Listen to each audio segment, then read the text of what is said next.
peringatan 20 tahunnya Undang-Undang Perlindungan Konsumen dicetuskan, Badan Perlindungan Konsumen Nasional atau BPKN juga turut memperingati dan sekaligus memaparkan beberapa data mengenai pengaduan yang konsumen lain.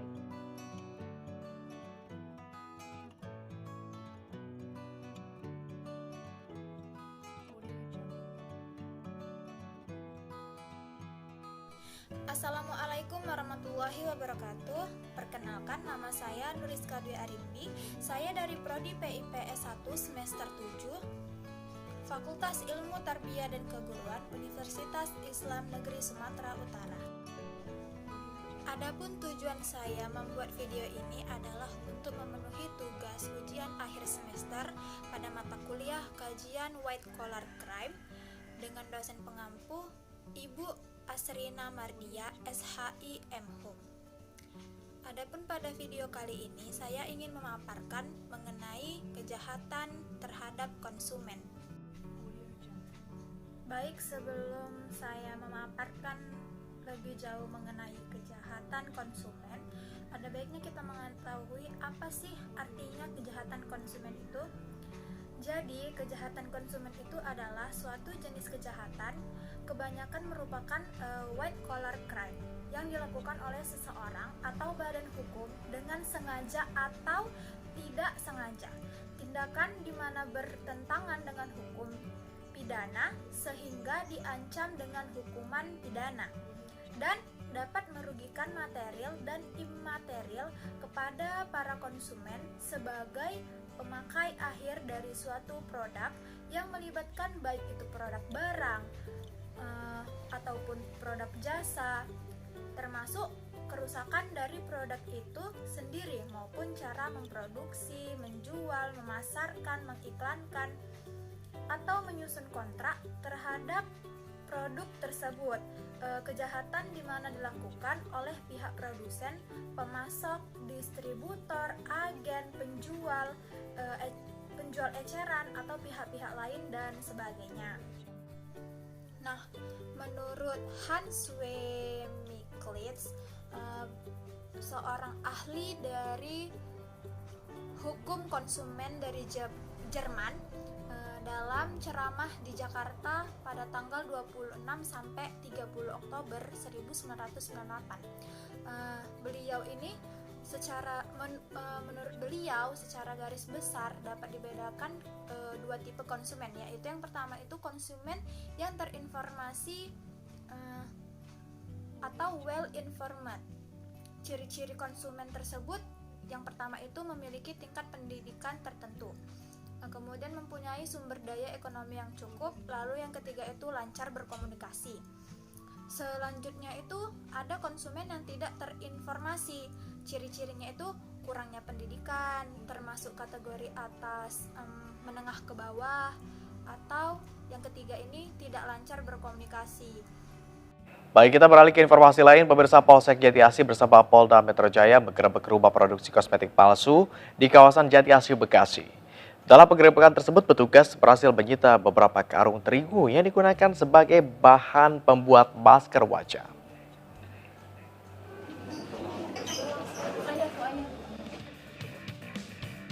Badan Pengawas Obat dan Makanan DKI Jakarta memeriksa satu persatu produk makanan yang berada di salah satu pusat perbelanjaan di Kembang. Setelah tadi saya membahas mengenai pengertian kejahatan konsumen serta ciri-cirinya, selanjutnya saya ingin memaparkan tentang kasus kejahatan terhadap konsumen yang pernah terjadi di Indonesia. Yang pertama itu saya ambil satu contoh kasusnya, itu kasus kosmetik ilegal yang baru-baru ini terjadi. Pada judul waspada, ada masker kecantikan ilegal dibuat dari tepung beras. Nah, kosmetik ilegal ini masih banyak di pasaran. Baru-baru ini itu terbongkar ada masker kecantikan ilegal yang terbuat itu dari tepung beras. Selanjutnya itu Direktorat Reserse Narkoba Polda Metro Jaya menggerebek lokasi produksi kosmetik ilegal yang tidak ada izin edarnya tersebut. Masker ilegal itu juga merupakan produksi rumahan di daerah Jatirasa, Bekasi.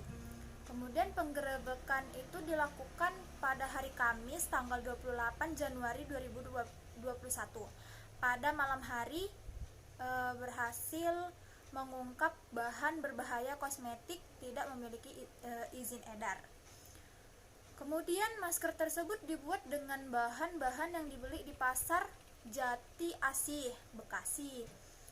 Salah satu bahan yang dipakai adalah tepung beras dari merek Rose Brand. Nah, bahan-bahan lain yang digunakan adalah kopi, susu, kunyit, bit, lemon, coklat, dan lavender itu sebagai wangi dari masker tersebut. Dalam pernyataan resmi pihak yang berwajib, produk masker kecantikan ilegal tersebut dikemas dalam 4 merek, yakni Yoleskin, Econ, NHM, dan Yora. Nah, produk tersebut dijual secara online melalui media sosial dan sudah tersebar ke seluruh wilayah Pulau Jawa. Dalam sehari itu mereka bisa memproduksi 50.000 masker siap edar, dan masker itu tidak memiliki izin edar dari Badan Pengawas Obat dan Makanan atau BPOM. Nah, pada kasus kedua itu saya mengambil contohnya itu kasus makanan yang berbahaya dengan judul BPOM temukan tahu berformalin dijual di Kembangan. Nah, Badan Pengawasan Obat dan Makanan ini atau yang disingkat dengan BPOM itu menemukan adanya penjualan tahu siomay yang mengandung formalin saat melaksanakan sidak atau inspeksi mendadak di sebuah pasar swalayan di pusat perbelanjaan di Kembangan, Jakarta Barat pada hari Kamis tanggal 17 bulan 12 tahun 2020 lalu. Sidak tersebut juga dilakukan terhadap yang menjual makanan di sekitar pasar swalayan tersebut. Hasilnya ada 1 tahu siomay yang dijual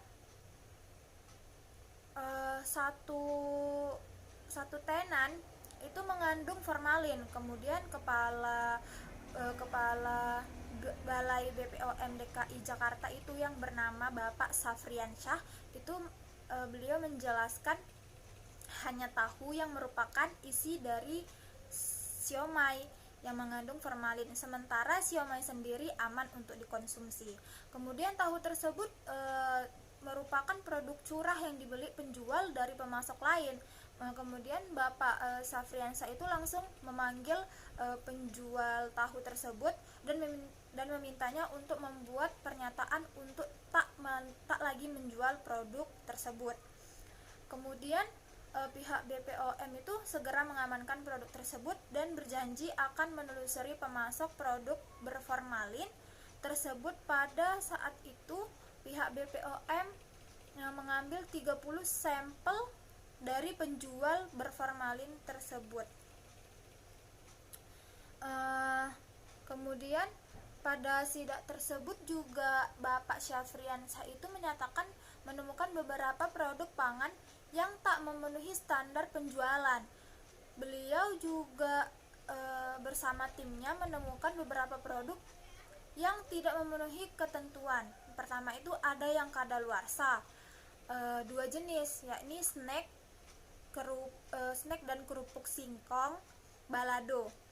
Ia juga menemukan 6 buah kemasan cemilan yang kemasannya sudah rusak. Ada pula beberapa label produk yang tidak memenuhi ketentuan label. Nah, setelah kita mengetahui kasus kejahatan konsumen yang pernah terjadi di Indonesia, berikut saya ingin memaparkan cara untuk mencegah dan menanggulangi terjadinya kejahatan konsumen.